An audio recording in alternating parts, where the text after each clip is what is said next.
Welcome back, my friends, to AA Recovery Interviews. I'm your host, Howard L., and I'm an alcoholic. Sober since January 1st, 1988, one day at a time. I'm grateful you've joined us. AA Recovery Interviews is the podcast where Alcoholics Anonymous members from around the world share their extraordinary stories of experience, strength, and hope. If you've enjoyed the interviews in this podcast series, will you do a little service work by spreading the word about this rich and meaningful listening experience? This show is another helping hand of AA that we can all extend to alcoholics everywhere. My guest on today's podcast, Sachin B., first came to the U.S. from India when he was 21, eager to build a lifestyle fueled by alcohol and partying.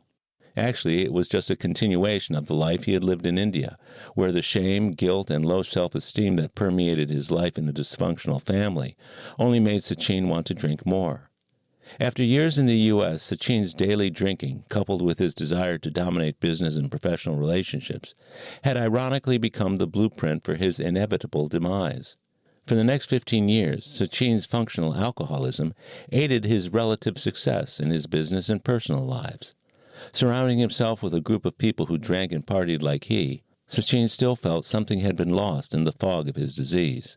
A brief break in the fog gave him a glimpse of what had been missing: spirituality. Serendipitously, that realization coincided with his entree into Alcoholics Anonymous in 2020. Sachin's subsequent quest for a spiritual awakening became the driving force in his program since the beginning. Today, he gratefully acknowledges that he found what he had been looking for by active work and sincere participation in all aspects of AA. By living the program and practicing the principles in his affairs, Sachin enjoys a rich life that he shares with his family and his fellows in AA, freely admitting that he could not have achieved what he has without Alcoholics Anonymous. So please, enjoy the next hour and 15 minutes of AA Recovery Interviews with my friend and AA brother, Sachin B. My name is Sachin. I'm an alcoholic. Hi, Sachin. That's what I say when I'm sitting in a room and somebody introduces themselves. So I really appreciate you doing this today. You and I were just in a really fine meeting, a men's meeting that a number of my interviews over the last 3 years have come out of. There's lots of good sobriety there, lots of good solutions, and I'm so glad to see you're becoming as regular a member as you have become. And it means a lot to me that you would sit down with me today and do this. Thank you. Thank you for giving me this opportunity. I'm very glad to be part of this podcast. And thank you for the great service that you're doing by doing this podcast. Thank you. It's all been very edifying and satisfying for me to do over the time I've been doing it. And it's because of people like you who I can talk to and get to know a little bit more about them. You and I have spent some time in another meeting that we go to here in Houston, but first of all, your accent doesn't sound like a Houston Texan accent. What's up with that? Because I'm from Dallas. No, I'm just kidding. So I'm originally from India. I was born 1979 in a small town close to Mumbai. I spent first 21 years of my life in India, and that's where the accent comes from. Oh, cool. Mumbai, that used to be Bombay. Yeah. When did it switch from Bombay to Mumbai? 1947, when British left India. So British, they couldn't pronounce Mumbai. So for them, it was easy to say Bombay because of their limited accent. So when they left, people of India decided to rename it back to Mumbai. And it's named after the goddess called Mumba Devi or something in Mumbai. So it's named after that. Mm-hmm. British people changed it to Bombay. When they left, it was changed back to Mumbai. See, where I grew up with world maps and everything else, it was always B-O-M-B-A-Y, Bombay. Yeah, I think airport code, if you're flying to India, airport, Houston has HOU as an airport code. So if you're still flying to Mumbai, the airport code is still BOM, bomb. So it's still, it doesn't sound good, but a throwback to the past. Mm-hmm. Yeah. Well, that's marvelous. I've had a few folks from your part of the world where you originally came from on the show, and it's always fascinating to me to meet other people in AA from different parts of the world, and I've had the opportunity to do that not only with the podcast, but in going to the international conventions. The last one was supposed to be in 2020. They're every 5 years, but because of COVID, it was canceled, completely canceled. The conventions that I'd been to previously were so amazing, and to be able to see 60 to 70,000 AAs walking around the city and in the stadium holding hands and saying the Lord's Prayer is just sublime. So the last one I went to is 2015, and the next one I'm going to is 2025. But one of the things I loved the most about going to the conventions was meeting people from other parts of the world and hear how AA works there. And it's something I was interested in knowing about you was, when you were growing up, what did you know about alcohol and alcoholism? It's a good question. When I was growing up, my father used to drink every day. And I later realized he's alcoholic. But what I knew when I was a kid about alcohol is, whenever I saw my father drinking, in Indian culture, it's not really accepted socially to drink. So he used to hide his drinking all the time. My mother, I later realized, is enabler. So she was helping my father hide his alcohol and all that. I remember asking my father, hey, what is this? What are you drinking? And he's like, oh, this is medicine for grown-ups. So, and this is when you're a real little kid, right? Yeah, I was probably like 6, 7 years old, and I saw him drinking and then suddenly getting super happy after some time. So and he told me it's a medicine for grown-ups. But at the same time, from his discussion, it sounded like I'm not supposed to have it. So I stayed away from it. Yeah. But I saw the effect is good. Yeah. When he takes it, he's super happy. He's almost a different person. So calling it medicine, you're not too far off the mark, are you? I go, yeah. Yeah. Right. And what's ironic about it is that a lot of medicines do have alcohol in them. Like if you've got a cold and you want to sleep, you take some NyQuil, and the reason it puts you out is because of the alcohol in it. But that kind of medicine, we're talking about straight out of a liquor bottle is what your dad was calling medicine. Yeah. Wow. So you said your dad would drink every day and he would get happy. What were some of the other effects of his drinking in your family of origin? So when I was a kid, we started as really lower middle class or poor family. My father was a truck driver, and I remember we used to live in very small, like maybe 10 by 10 room, family of 4 or 5. I'm sorry. All in one room? Yeah, all in one room. Wow. So we shared that, and we had common bathroom outside where rest of the family would go and all that. So me, my brother, sister, father, mother, we all stayed together. So very humble beginning. My father, as I mentioned, was a truck driver. He used to drive someone else's truck, and he worked really hard.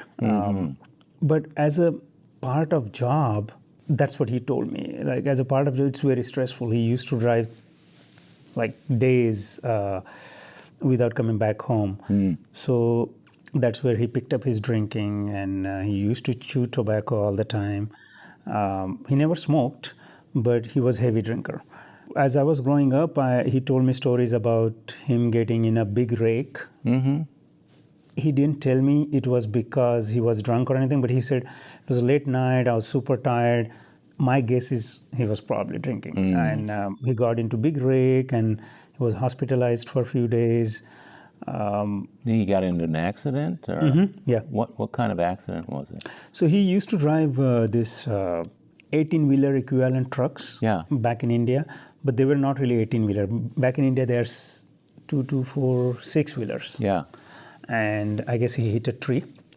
And he and his assistant, they both were hospitalized for a week.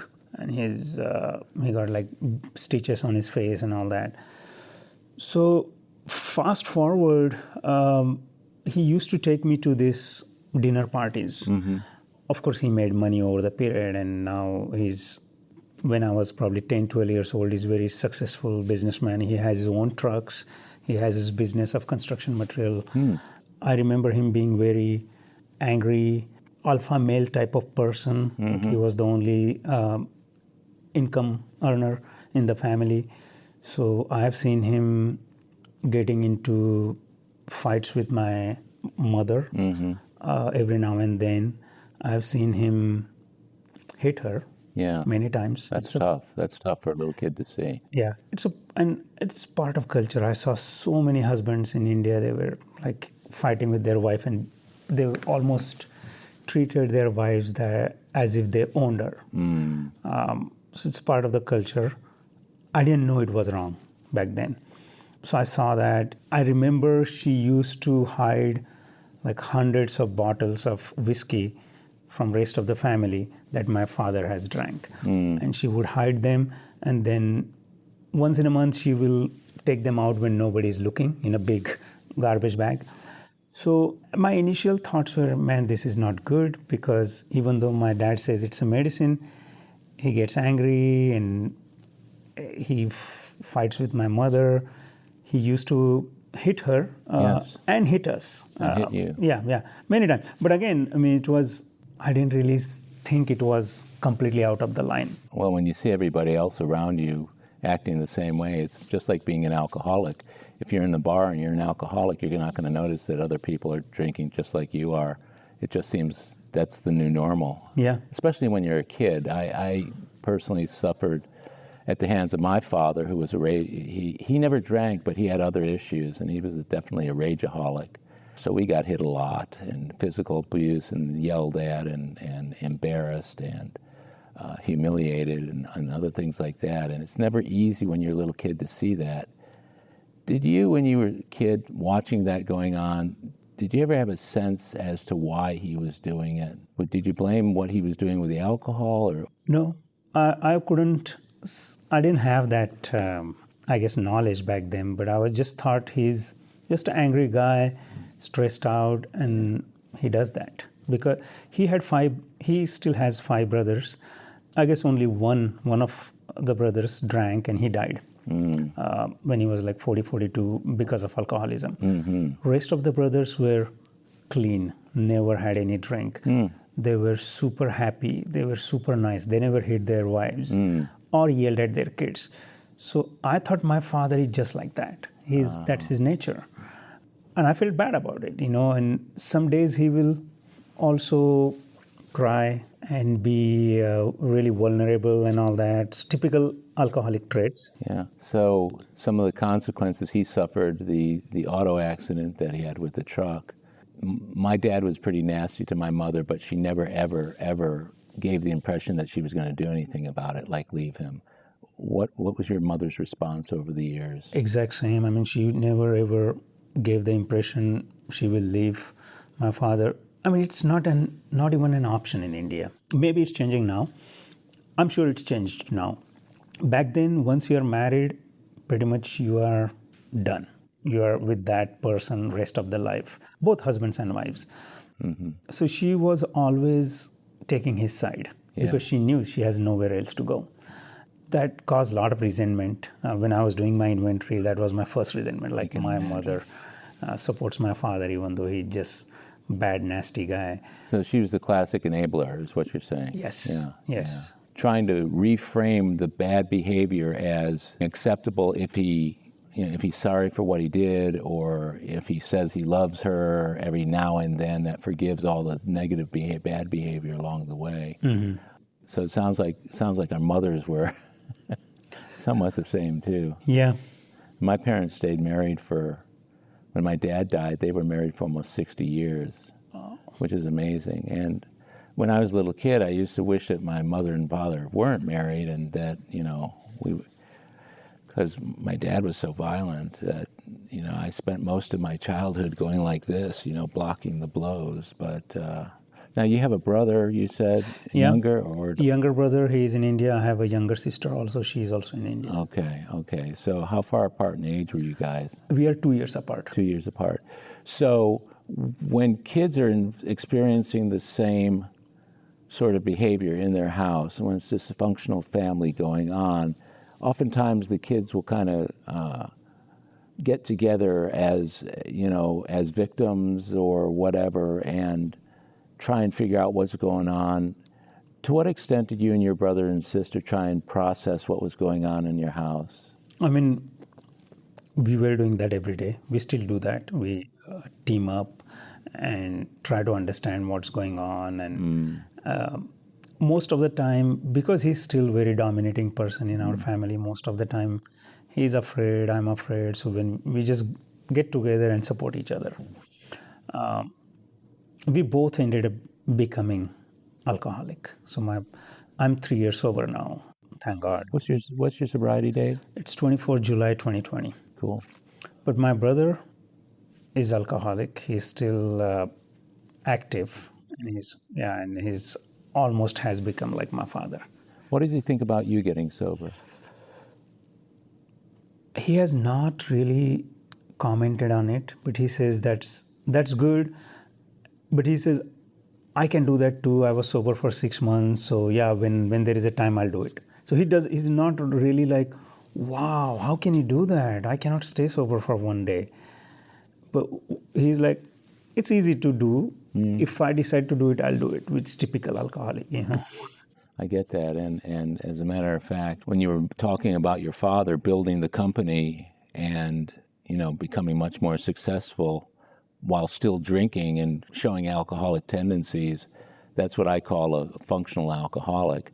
And that's one of the things that makes it so difficult for the functional alcoholic to stop, because there's nothing in what's going on to confirm that anything is due to drinking, because they're still performing on the job, they're still making money, they're still bringing home the paycheck, they're miserable to their family, they're openly drunk in places, but as long as it's not affecting their job and it's not too abject, then they will, be let off the hook. And at the same time, convince themselves, I can't possibly be an alcoholic, because an alcoholic could not build a business like I've built, or could not be the type of person I am.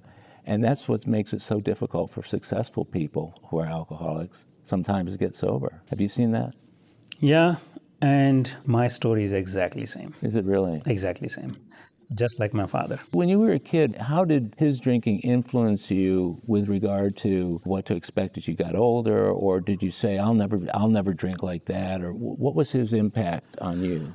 So when I just started understanding what is alcohol and all that, I was 13, 14, and I didn't really think too much about it. My father was never there. He was always outside. And my thoughts were, my father drinks. It's not really a good thing. But I never had any resolve that I'm not going to drink or I will drink. I was just neutral. I didn't think about it until I drank. I started when I was 15.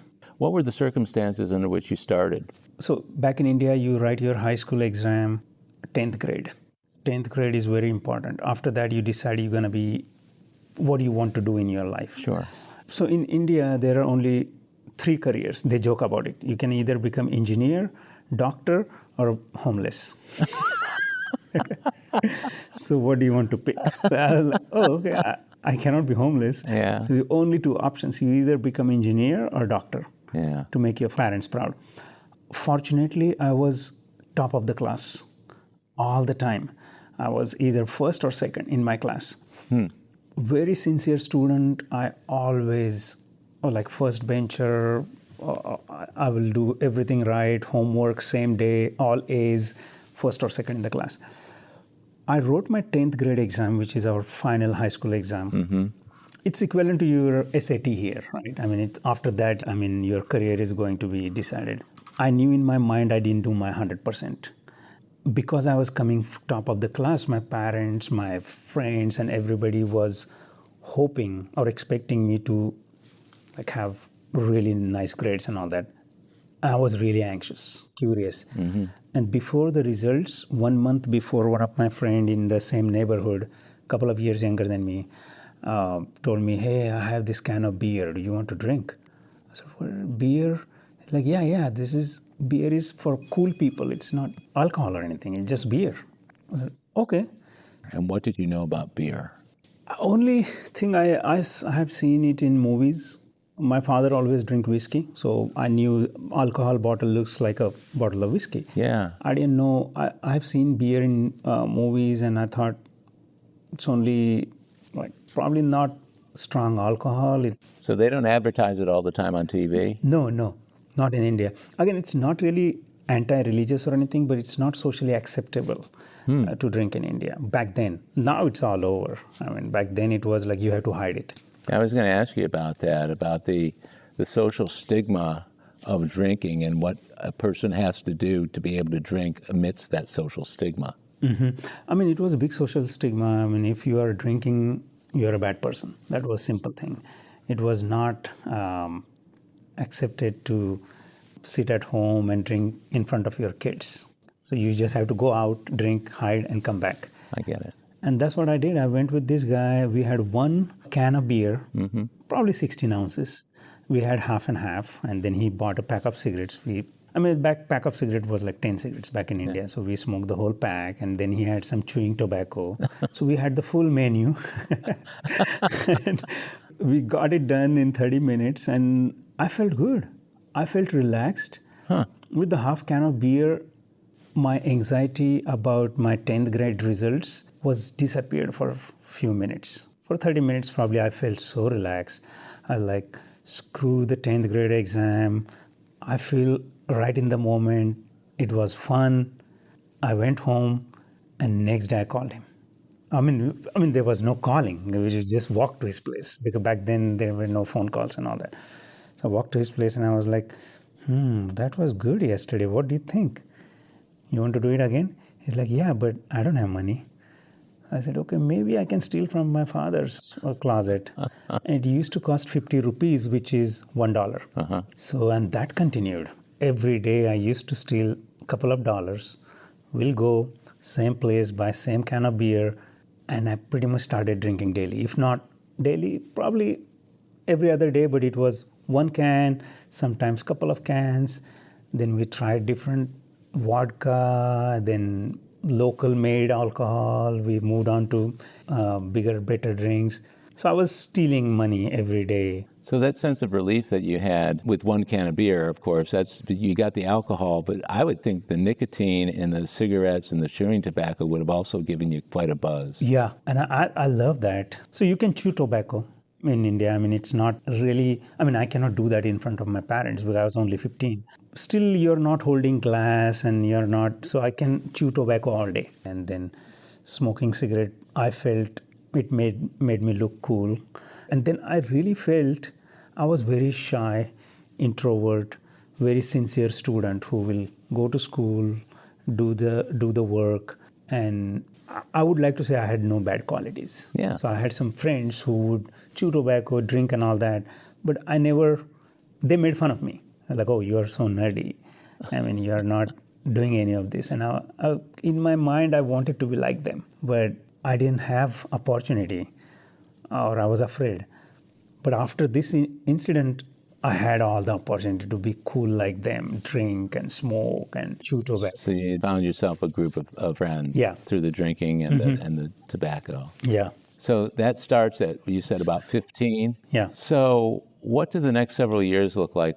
So 2 more years I spent doing same thing, stealing money and drinking, chewing tobacco and all that till I was 17.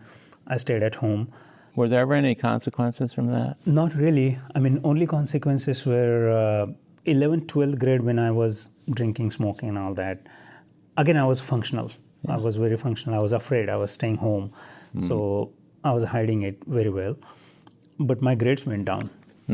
My grades were now in 80s. Still not too bad. But I ended up getting 87% at 12th grade exam, which was low for me, for my 83, yeah. But it was low for my, I would say, caliber. Sure. I was hoping to get 95, but I was distracted with alcohol. And then, obviously, at that age, I was attracted to girls. And that's enough to drop your score a few points. Yeah, sure. But at the 12th grade, I don't know if I was lucky or not, but I got admission to Pune, which is 4 hours away from my hometown.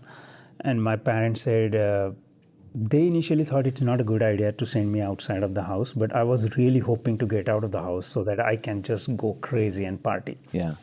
So, and luckily I got that. So I left my house at 17, and spent next 4 years in Pune doing my engineering. I went to civil engineering. How do you pronounce that? Pune? Pune. Pune. 4 hours from your parents, 4 hours from needing to adhere to their rules. Yeah. I get it. And then my father was, at that time, he was very successful. He had successful business and we were comfortable. So he used to, and he was very happy with me because even though I got less grades according to my own calculations, but he was happy with my grades because my brother was not doing good. My brother was failing. And he got all the wrath of my father. And I always got like extra support. How did that make you feel in your relationship with your brother? I mean, I didn't really care at that point. I was very happy with the attention and money I was getting. But now I realize it. Now, after getting sober, I feel like my success and the attention I got from my father had a big impact on my brother. So it distracted your dad from you long enough for you to be able to go to university. Yeah. So I got in Pune and I went crazy. I mean, once you get in engineering school, who cares about 90% or 80% or 60%? As long as you make it, you get the passing grade, you're good. So, and passing grade was 35. And I just made sure I get 36. And I was, gifted in that sense that I didn't have to study much and I was getting easily 35. So I never went to school. I didn't really care about studying. I still passed and I was drinking. I made few friends who were drinking, and in next 4 years I experimented everything, like marijuana or drinking daytime, drinking all day, all night, definitely drinking daily basis. I failed one of the classes and it bothered me. I was like, man, I never failed. And now I can tell I was distracted because of all the vices and chasing girls. But then I got into habit of failing. I was like, I mean, even if I fail, I'm not wasting my year. You can take the course again and go to next year. How did you explain that to the folks? I lied. They didn't know. They're like, hey, did you pass? Yeah, sure, I passed. And one day, it's funny that I never showed up to the classes. And one day I showed up and my professor said, oh, who are you? I was like, I'm Sachin. He's like, oh, you are the guy. I was like, yeah. I said, but I see you are present all the time, but I've never seen you. So what's going on? So I was paying someone else to write off my attendance. And so the professor caught me. He's like, oh, you're a fraud and I've never seen you. So you probably doing something. I want to see your parent. So can your father or mother come here? I'm like, no, my parents are really poor. They don't have money to come here. He's like, no, I don't see that by looking at your clothes and the way you are acting. You look like a spoiled brat. Like, no, but we are really poor. My parents cannot come. So it's, who can come from your family? Because I have to talk with someone who is mature. You look like idiot. Yeah. So I was like, okay, I can bring my friend. I can bring my older brother. So I didn't have older brother. So I went to the dorms, and this guy I used to drink with all the time. This guy was really poor. So I told him, I'll buy you a lot of liquor and tobacco if you come and pose as my older brother, and just say that because of our family circumstances, he couldn't attend the school. Just lie. He's like, yeah, sure.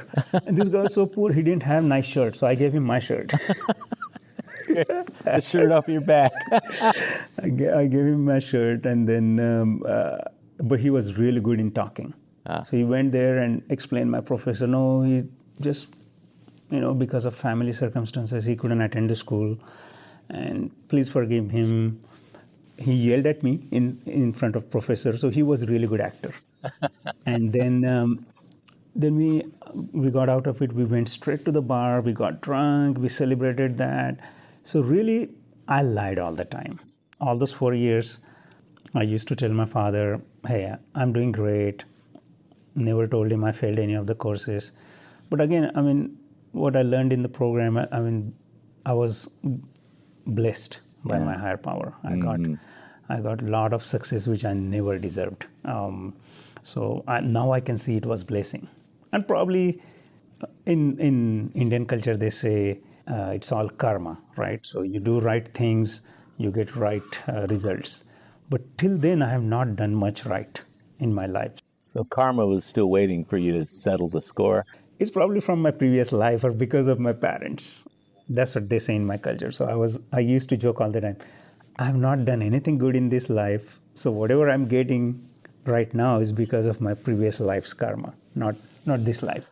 Yeah, so you were a smart guy. You could get through whatever you needed to get through until it started showing up in lower scores. But even then, you had a way out through the lying. Yeah. So I learned how to pay off So in India, you have a lot of corruption. Yeah. I don't want to say bad about the whole country, but Right, I had sure. figured out how to. I found a loophole. I can pay a little bit extra under the table and get the passing grade. Huh. So I figured that out, and in last year I used to just pay off under the table and get passing grade. I would lie to my father like, hey, I have to take extra tuition. Can you send me this kind of money? And for my father, it was not a big deal. It was like I would ask for 5,000 rupees, which is $60, $70 for a month. Yeah. So for $70, $80 per month, I will be able to have my drinks, all my vices, everything. So it was really cheap back then. So I was doing that. I finally graduated in 2000. And one of my roommates, so we used to drink all the time. We experiment marijuana. There is something called poppy seeds. So poppy seeds is like family of opium. In India, you mix that in drink or milk, and then you drink it and you are good for like 6-8 hours. You're completely gone. So we experimented that and we got hospitalized because of overdose or food poisoning. I don't know what it was. Mm-hmm. It was really nice. We had like 6-8 hours of buzz, but after that, people started just passing out. How large a group are we talking about? We're talking 16, 18 people. And I was the leader of that group. And they all got sick? Yeah, they all got sick. And there were cops involved. And we were hospitalized. One guy was going to the med school, and he realized he couldn't breathe. He's about to pass. So something wrong is going on. Right. This is not only high. So he said, let's go to hospital, otherwise we're going to die. We went to hospital, and doctor said, yeah, there is something. You guys screwed up, it's overdose or something, and we need to hospitalize all of you. We need to inject a pipe through your nose. It will go through your throat, in your stomach, and we have to pump out everything. Oh. That was scary. I remember they were inserting tube my nose in my throat, and the nurse told me, try not to cough because the glass tube might break in your throat. And I was like, shit. I started coughing right away. Oh, no. But I was so scared. I was like, man, I don't want this glass tube to burst in my throat, and I don't want to die. After a few minutes, I was passed out. And luckily, that glass tube didn't burst into my throat. And I woke up probably after 1.5 days. I didn't have shoes. I had pants, and I didn't have shirt. So I was topless in this hospital, 19-year-old. I opened my eyes, and I had my then girlfriend on left side, and on my right side, my father and mother crying. Oh, no. I was like, shit, my hometown is 4 hours away. How the heck these guys came here? And who told them? So I was pissed off who told them. Yeah. But they were crying.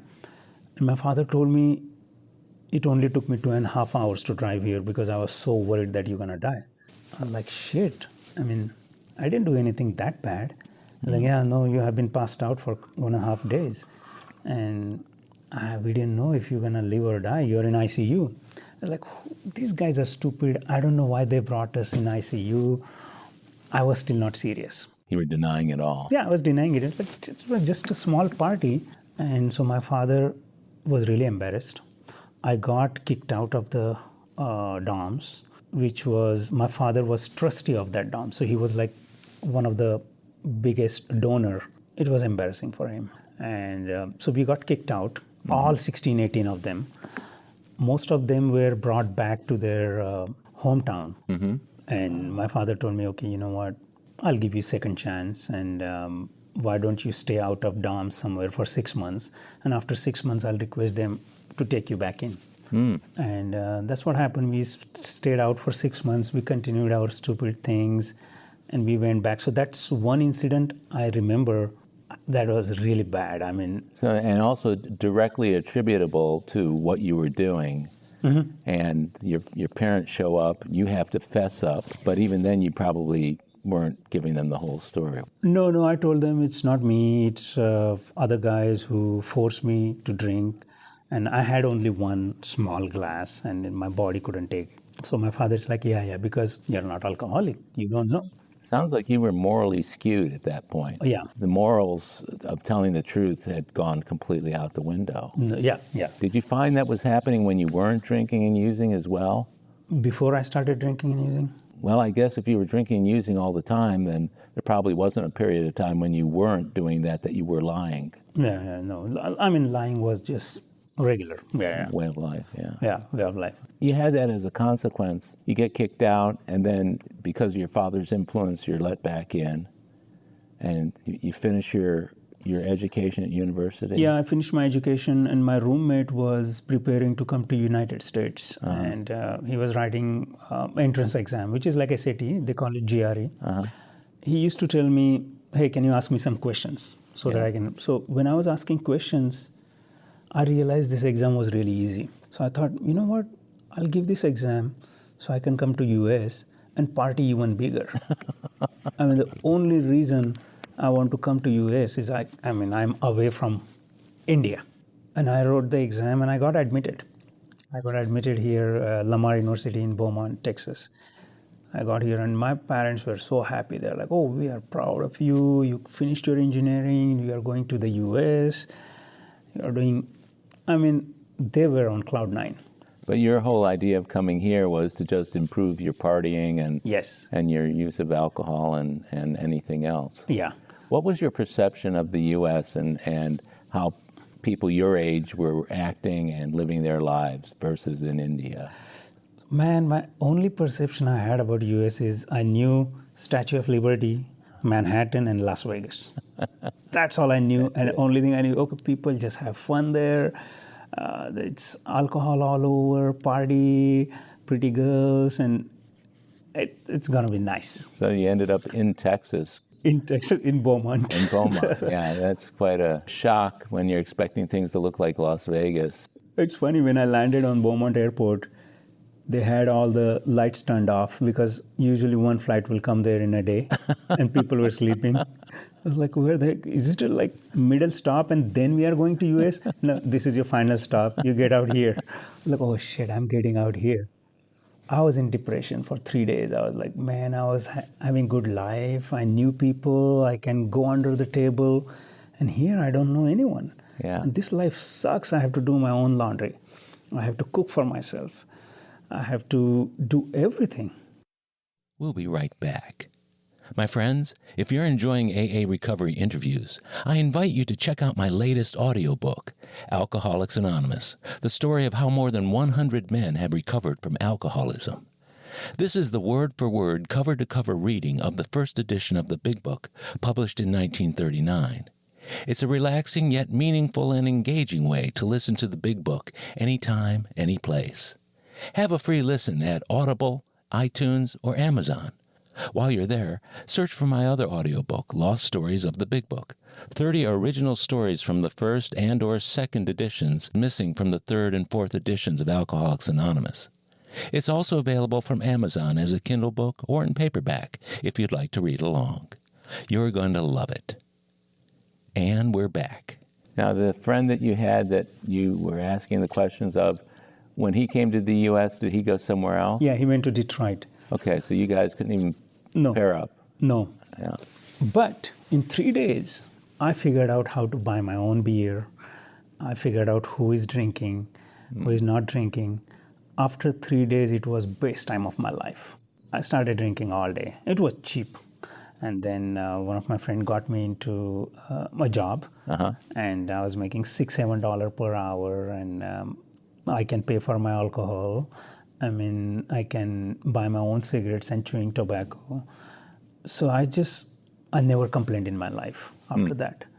I was drinking every day, having fun. I put on probably 30 to 40 pounds in 1 year. Wow, with all that beer. Yeah, I loved it. I was drinking all day. Again, I was not going to classes. But you were still doing okay academically? Yeah, I was still doing okay. Huh. I don't know. I was cheating. I caught cheating one time. It was an Asian guy, and then I tried to play my Indian trick on him. No, I'm poor, I'm this, that. He's like, no, it doesn't work here. Yeah. You have to own your mistakes. You are Right. getting F. I'm like, no, please, this, that. He's like, oh, you are getting F. There is no, you cannot run away from this. I went outside of his office and screw him. Who cares if I get a F? My parents wouldn't know. And I was still taking money from my parents. My father was still sending money. I continued. I somehow made it. I graduated. Like you said, I was functional alcoholic, like my father. I used to drink every day to the blackout, wake up every morning, go to the work, barely do minimum, and then come back, start drinking, and on the weekends, just go crazy. You mentioned earlier that was a lifestyle that really was great for you when you first got here. Did the great time start to decline over a period of time? Yeah, I started seeing hint. 2001, I came here till I quit. 2019, 1 year before I quit, it started declining. But I had a good run for 19 years. So you were in the same position for the same company? No, I was changing. You were changing, okay. On paper, academically, you were an engineer. Because of your innate talents and skills and brilliance, let's say, you were able to get a job and keep a job for a long time, even though you cheated your way through school. And you continued to drink through those 19 years? Mm-hmm. Yeah, and for 10 years I worked for corporate, and I used my same formula. I used to do bare minimum, cheat my way up. I was really good bullshitter, so I knew what my boss wants to hear. So I was stealing all the way. I used to work for a big oil and gas company, and you get paid for extra hours that you work. So I always put 50 hours on my timesheet. And in fact, I would work only 25 hours. Never felt bad. It's like, screw them. It's a big oil and gas company. I'm going to steal from them. So I continued to do that for a while. 2012, my boss caught me. It was big government contract, and you are not supposed to do that. You can go to jail if you do that. Yeah. He caught me. He got pissed off. And I was doing that for 2 years without him knowing. Like, oh, you're charging 25% more for 2 years. And then I got really shocked. I was like, damn, I'm on visa. If I lose my job, I had 2 houses, one in Florida, one in Houston. Both were on 80% mortgage. I have 2 kids, 1 newborn. If I lose my job, I had 1 month to wrap up everything and go back to India. And you were married at this point? I was married, 2012. I got married in 2004. I'm telling you this story from 2012. I was afraid, and that uncertainty stayed with me for 3 weeks. At the end of 3 weeks, I got fired from the job. I was so stressed out, went outside, got me a bottle of scotch, pack of cigarettes, chewing tobacco, which was my full menu. Went home. I told my wife, this is what happened. Don't bother me. I'm going to go in a room, drink the whole bottle, and look for a job. I drank the whole bottle by between 10 o'clock till 2 o'clock. In 4 hours, I drank the whole bottle, smoked the whole pack of cigarettes. I applied probably random 150 jobs. I was panicked. And I was just blaming this big oil and gas company, blaming everyone why they are doing this to me, never realizing I had anything to do with it. What were you thinking of your karma at this time? Good question. No, it didn't come to my mind that. No, I was just wondering, did karmas change according to circumstance, or do they stay the same? It changed. That was my changing part. Yeah, my feeling of party, everything is fun, I can cheat my way through, everything is with me, had changed at that point. That house of cards starts to collapse in 2012. Yeah. I was crying. very helpless. At that point, I had become just like my father. I was abusive husband, father. Exactly what I described you about my father, I had become that. Yeah. I was blaming everybody except myself. So, Were you being enabled by your wife as well? yeah. So you married a woman that was pretty much like the kind of woman your father married. She was not like that when I married her, but she became like that. Yeah, I can imagine. And that kind of behavior, if you're getting away with it, again, it's one of those opportunities to stop that doesn't come, at least at that point, and it just delays the inevitable. So for a month, I was looking for a job, and I found a job in another oil and gas company. So I survived. I got a break with small consulting company also. I got opportunity to start my own business in 2012. And I thought everything is perfect now. I can, my life will come on track after that. And so I started my business, and I was working for an oil and gas company for the next 3 years.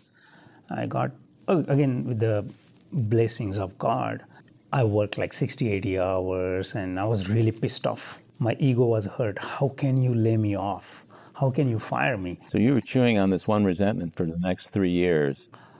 Yeah, for forever actually. And then that was the best thing that could happen to me. I called my one of my colleagues, and I told him how they can do that. They suck, this, that. I still remember what he told me. He's like, Sachin, just consider this as a wake-up call. Your life is not over. But I felt God is talking to me through him. He's like, just consider this as a wake-up call. Now it's time to wake up. I'm like, what do you mean? I've not done anything wrong. He's like, I'm just telling you, just wake up. You will be fine. I'm like, oh shit, he knows everything. He probably figured out what I was doing and all that. So next 3 years I was, like you said, I was resentful. So you blew off that what he said to you at that time. Just blew it completely off. Yeah. And he's like, I thought I mean, what did you tell yourself about that?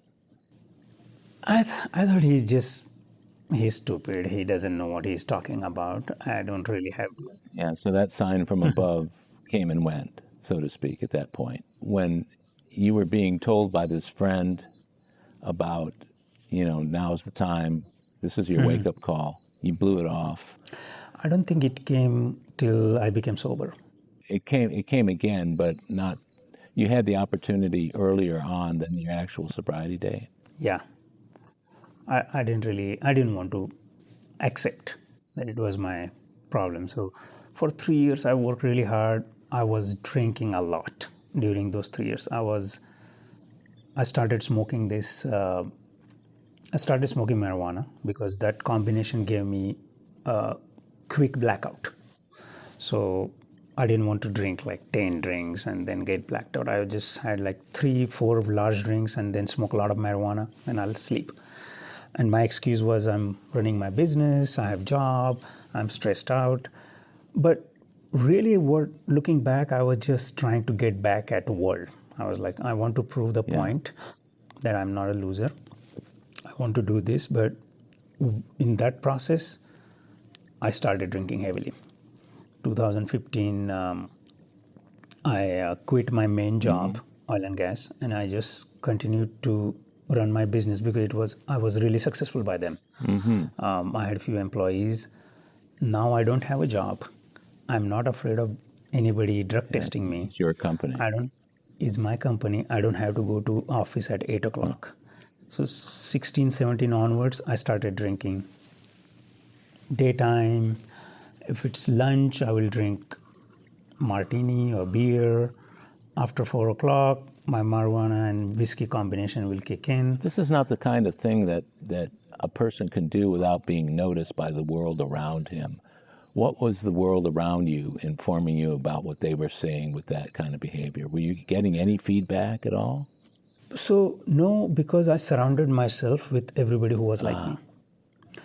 We had a core group of like 10 to 12 people. We used to drink all the time, smoke together, go to places we are not supposed to go, like strip club. And everyone I surrounded myself with were doing that. So like you said, alcoholic feels like everyone is doing it. So what's wrong with that?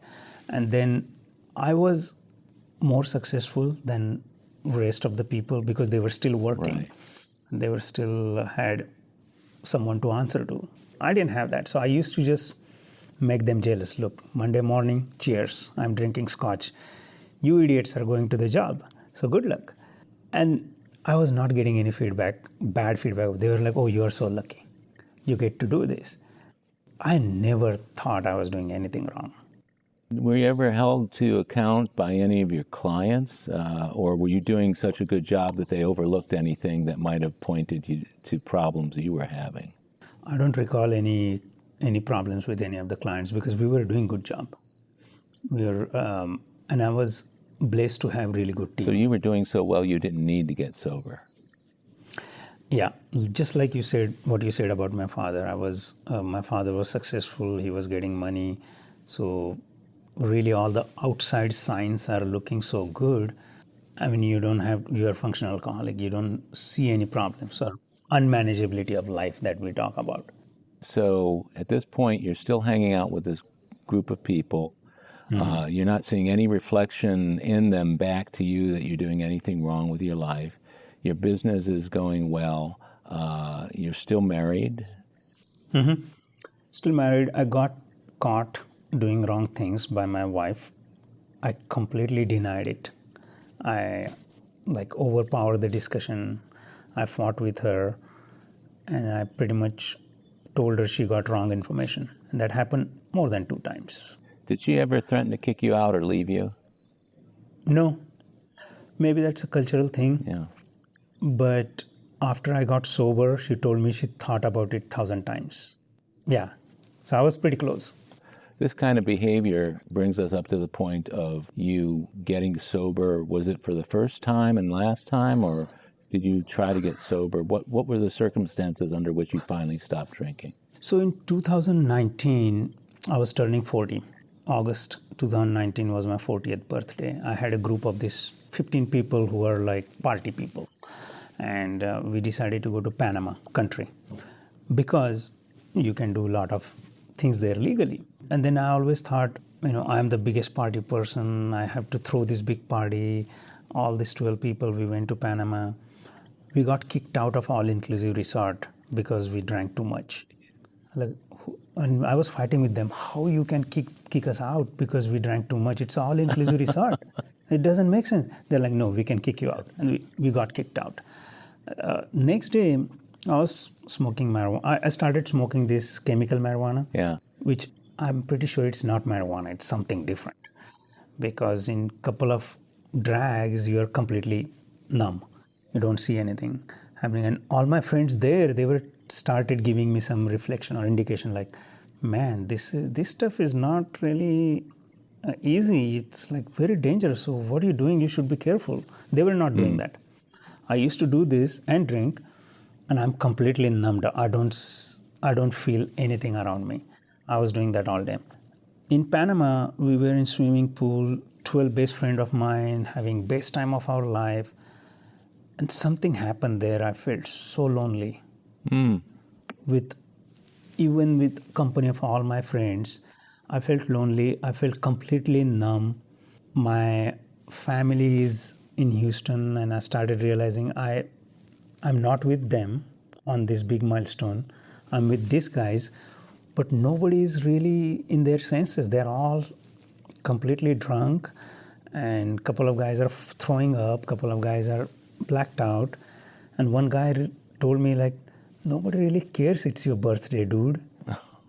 Look at them. We came here to party. So nobody cares. And I was like, shit. I mean, that was big blow to my ego. I'm sure. I was like, man, I'm this party thrower. I'm like boss of all these 12 people, and nobody really cares. It's my birthday. And then I came back, and it was just like day after day, guilt, shame. And even if I'm drinking, I'm not feeling that buzz. If I smoke my electronic marijuana, I will feel it for maybe 2 minutes, and then it's gone. So it just stopped working. So what was it that your conscience was finally catching up with you? Yeah. That was the incident where I thought, man, everything is just fake here. These people don't really care about me. And people who really care about me, I don't want to be with them. So how do I deal with this life now? I don't want to spend time with my kids or wife because they're not fun. They're just boring. And then these guys are fun, but they don't really care about me. I guess May, June was my last drunk. I was drinking every day. I had some small procedure done. Yeah. And the doctor said, I'm going to give you painkillers, but don't mix with alcohol. You don't drink, right?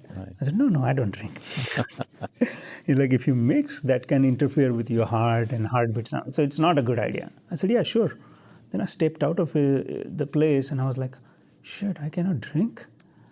So first day I didn't take the painkiller and I drank. I'm like, shit. And then I had a lot of pain. Next day I said, you know what? I'm going to take painkiller. I'm going to try not to drink for one day. I've been drinking for 25 years. First day I didn't drink, I got so pissed off, angry, all these withdrawal symptoms. I'm shaking. I'm sure I fought with my wife and I threw a lot of fit. I did that for one more day. And after 2 days, I realized, man, why I cannot stay sober for 2 days? You were having the DTs as well? Yeah. Withdrawal symptoms, like I was shaking and I couldn't sleep. I was really agitated, angry all the time. So I called my friend. He's my business friend. So I called him and I was talking with him about some kind of business. And I expressed this concern. I don't know why I talked about it. And he said, have you thought you might be alcoholic? I said, no, I don't think so. He's like, if you cannot stay sober for 2 days, maybe you're alcoholic. I said, maybe. So what? He's like, have you heard of AA? Alcoholics Anonymous? I said, no, I never heard of it. And I had never heard of it before. And he said, it's an amazing program where they connect sobriety with spirituality. Why don't you go and try them out? And I like the spirituality part. I didn't like the sobriety. Right. I was like, nah, I don't really want to be sober, but I want to learn I was faking to be spiritual because I was smoking marijuana, right? So I was faking to be meditating and I was doing all that yoga. But I like that spirituality part. So, and it was July 2020. COVID had just started. People are wearing masks. And 6:30 p.m. was first meeting I went. And I picked up my desire chip. That was in person at that point? In person, yeah. 6:30 p.m. meeting. I was wearing masks, so I was not worried about anybody recognizing me. Obviously, I was not that popular. Nobody knew me anyway, but I had this, people may know me. Oh, you are here. Nobody knew me. Did you raise your hand and say you were an alcoholic at the beginning? I didn't know. Did you identify when they said, is this anybody's first meeting? Yeah. You did? I did. Okay. And they asked for a desire chip. They told me, if you want desire chip, I took the desire chip. I did not identify with any of them because I was still in my ego. I didn't look at similarities, not the differences. I was just looking at differences. I was like, no, not like you, not like you. You got in jail. I never got into jail. You got hospitalized. I never got I have money. You don't have money. I did not identify with anything. I did not believe in program. But I said, you know what, the spirituality part I like, so I'm going to keep going and see. I picked up a sponsor. And my sponsor had like 30 plus years of sobriety, very military style of person. He's like, he probably realized I'm just fooling around and I'm not serious. So he asked me, do you have desire to quit alcohol? I said, yeah. Are you willing to do anything to achieve that? I said, yeah. He said, okay, every Tuesday, 12 o'clock, come to my home. I'm in Sugarland too. We'll start steps. First day he said, okay, do you pray? I said, no, I don't pray. Why? Because nobody told me to pray. He said, do you think you are a God? I was thinking, like you are not. He told me you are not God. If you think you are God, then it's a problem. Very perceptive of him. Huh? Yeah. He was very smart. So he told me, okay, I will teach you how to pray. Because I didn't know how to pray. So he told me, okay, do you know any prayer? I said, no, I don't know any prayer.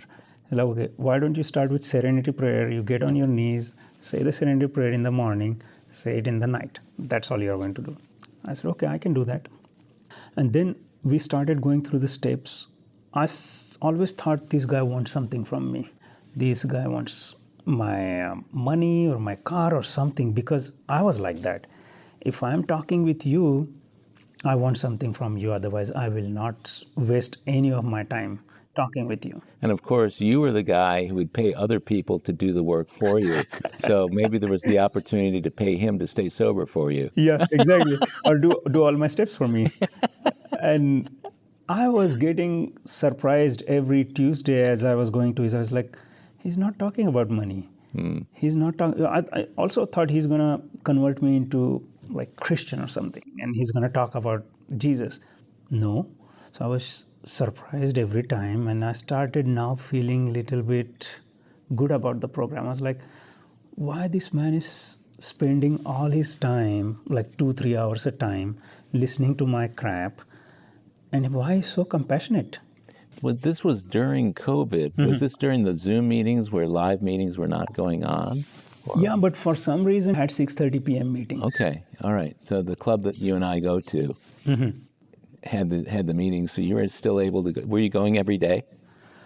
I was trying most of the days because that was my drinking time, and my sponsor said, if you go to meeting, you will not feel like drinking. Okay, so you were going to regular meetings, you had a sponsor, you were starting to work the steps. And he told me do 90 days, 90 meetings in 90 days. I had a lot of withdrawal symptoms. I couldn't sleep. I was shaking. I was irritated. I was angry all the time. But I thought, you know what? I'm going to do it and see what's going on. I mean, even though I did not believe it in the program, I thought I'm going to do it. Because some guy one day said, even if you don't believe 2 + 2 is 4, it's still truth. Yeah, right. So even if you don't believe 12 steps are going to work for you, you still do it and it will work for you. Because eventually it will work. And in 3 months, I got done with my steps half-assed. I didn't really do the whole thing. But my craving was lifted. And that was miracle for me. For me, my wife, she used to cry every day, you're not drinking? I'm like, no, I'm not drinking. I don't feel like drinking. And she used to cry and she used to... Tears of gratitude. Yeah, thank God every day and give me a pat on the back. And I started liking that. I was like, man, because I was hooked on to this electronic marijuana so much. I used to do it every 15 minutes. I felt numb. And now I was in such a bad withdrawal symptoms. I was shaking, I couldn't sleep, I was angry. In 3 months, it's all gone. I was sleeping like baby. I was relaxed. And then I thought, man, this is some kind of miracle because I couldn't do it by myself. And I was so thankful to my sponsor and all that. And he didn't seem to be shocked. He's like, yeah, good. At 3 months, you've gotten through the cravings. You don't crave the electronics, cigarettes, or the booze anymore. You've worked through your steps, maybe not as thoroughly as later on you realized that you needed to. You had a sponsor who was guiding you on an ongoing basis. Every Tuesday you were getting together. And you were starting to get the spiritual part of the program. And that's 3 months in. That's amazing. That's amazing. And yeah, at that point, I started realizing, I did my inventory and I started realizing what part I have been playing in my life. So beginning with, so I had my resentment list I had 45 people on my list.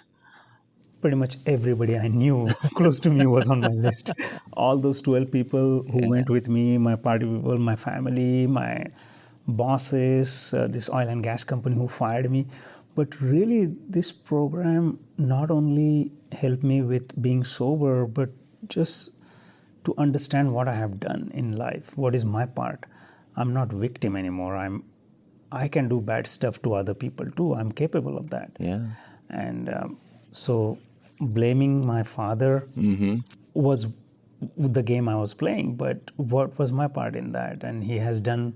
So my sponsor really had to teach me how life is. He told me about each and every person.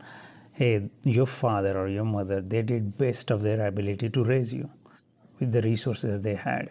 If he's alcoholic, he's a sick person. He's not a bad person.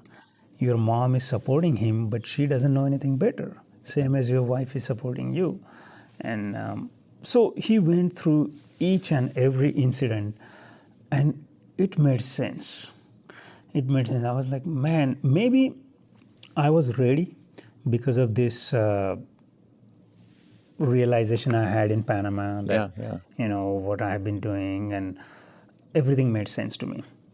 And that time I started believing in the program, and I feel like that's where my progress started. 3 months you were revisited by the reality of karma in your life. Mm-hmm.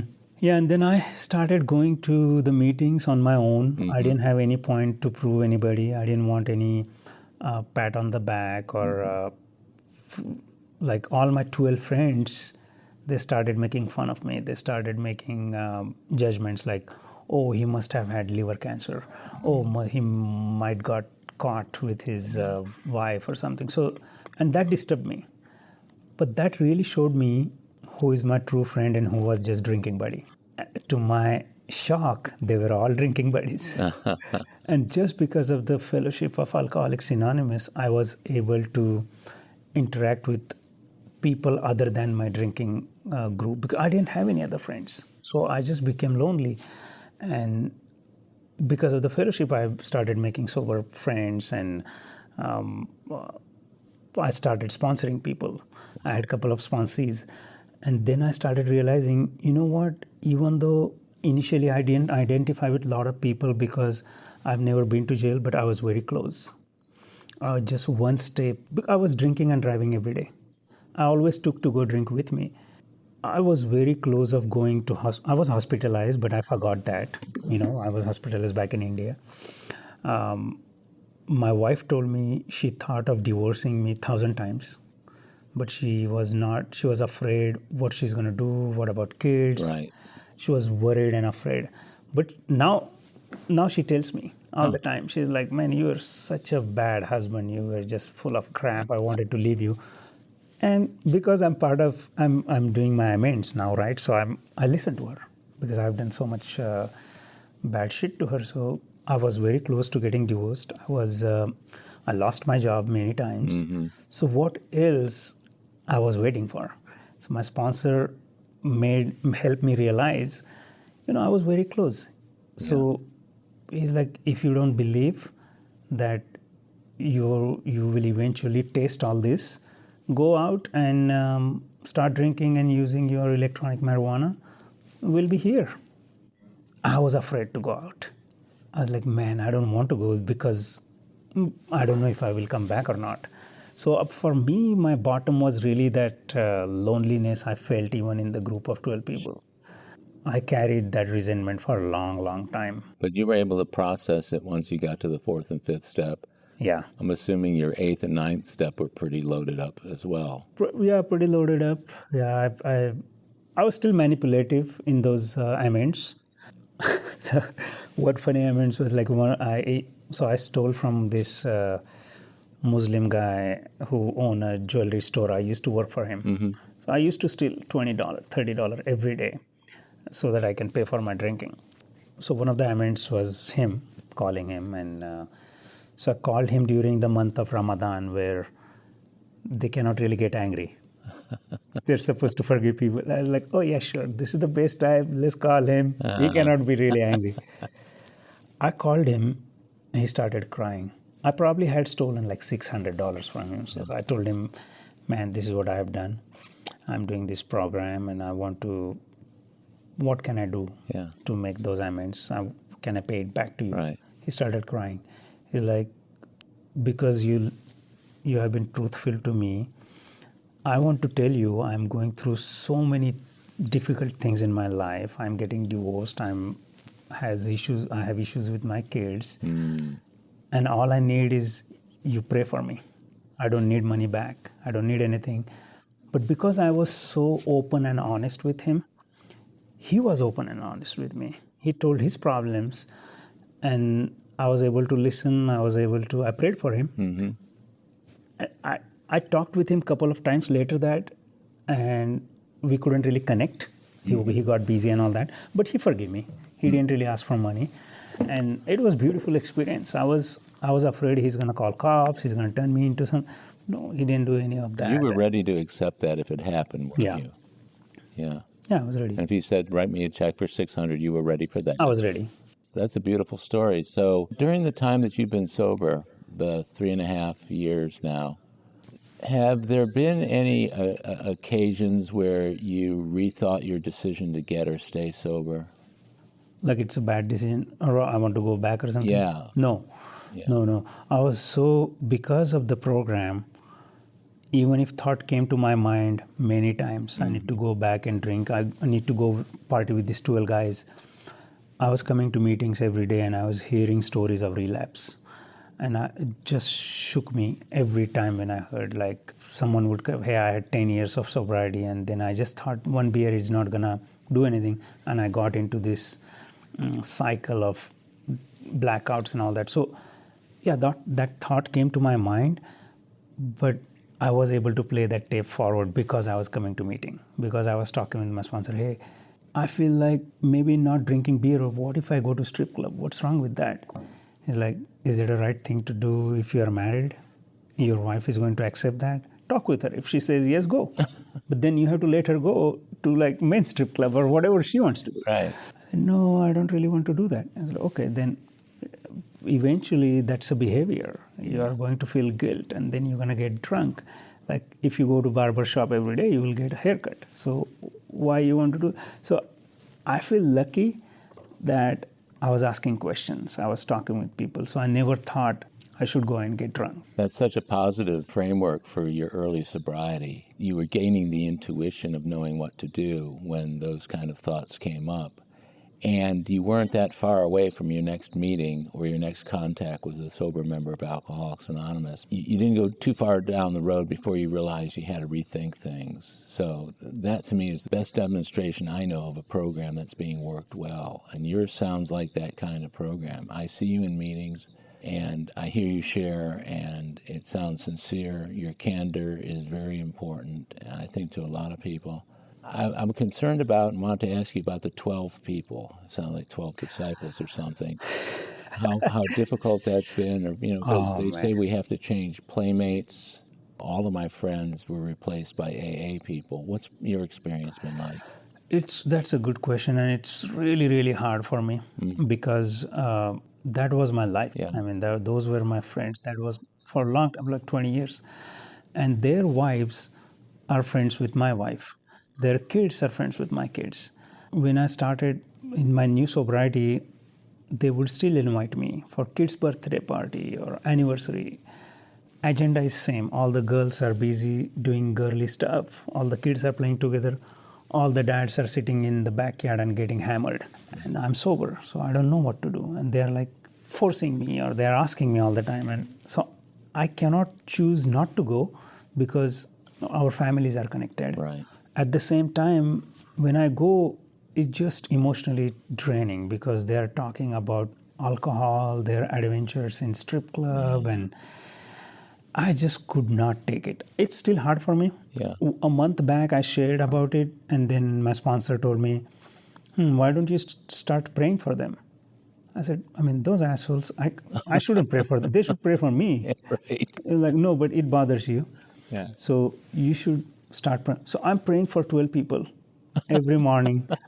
I get tired of saying their names in my prayer.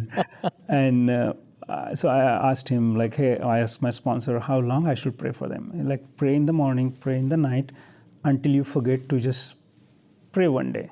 That means you are just letting them go from your mind, because they cannot stop what they are doing. It's their life. It's bothering you, so it's your problem. And I started praying about a month back. And believe it or not, other than only 2-3 people, I'm becoming more neutral about this. But it's hard. I mean, that letting go that lifestyle, because they're still meeting, they're still going out, they're still telling me once in a while, hey, this is what happened, we had fun, this, that. I don't want to be part of it, but I still feel like I'm missing something. It's that euphoric recall. It's the remembering only the good stuff that happened to us while we were drinking and doing lascivious behavior. Mm-hmm. By this point, do you feel like you've made sufficient friends within AA to start to replace people who are dangerous to your sobriety? Absolutely. I made many friends. In fact, in today's men's meeting, there were a lot of people I made friends with. I like to play pickleball. 12 people, we play pickleball once a month. Nice places like Houston Country Club and Riverwalks. And I'm training with a guy who is sober, so I meet him every other day. That's cool. So I made a lot of good friends. The guy who referred me to Alcoholics Anonymous is my business associate. So I made a lot of friends. I don't have any sober Indian friends. That's interesting. Yeah, because all my Indian friends who I met, they drank like me. Yeah. They drank I have to drink at least 4 or 5 drinks. Otherwise, it's not a party. So all my friends are like that. So I don't have any sober Indian friends. I never made any sober Indian friends. It's not like all Indians drink. But I was like, yeah, you're not good enough for me because you don't drink.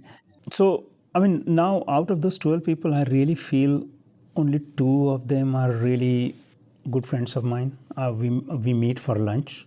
We meet for playing pickleball. We go out for a run. So we meet for non-alcoholic activities. Rest of the people have no interest in me. I have no interest in them. When you're in a fit spiritual condition, you should be able to go anywhere and feel protected.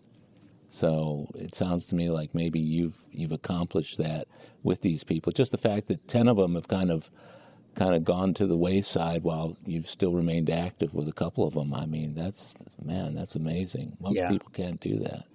I really admire that. And I honor your program. It sounds like everything you've told me today really paints a really neat picture. I never would be able to put into context that which I am now able to do, having talked to you. And this has just, I think, been a marvelous way for you and I to get to know each other. Mm-hmm. And,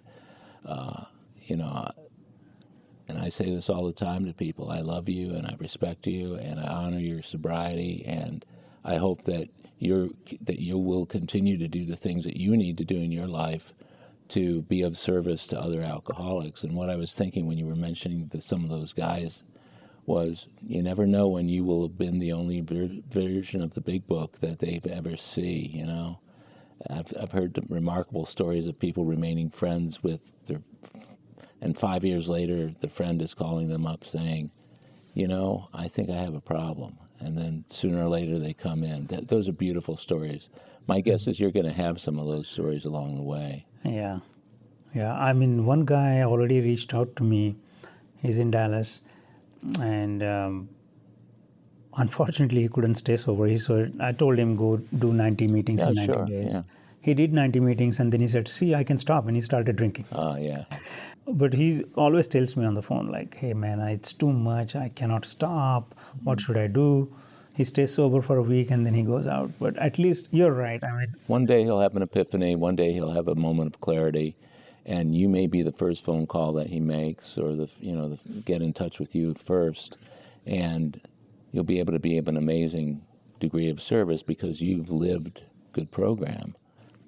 Kind of representing the best that AA has to offer to the people who are still out there suffering. Sachin, thank you so much for doing this. This has been just a marvelous opportunity for us to get to know each other.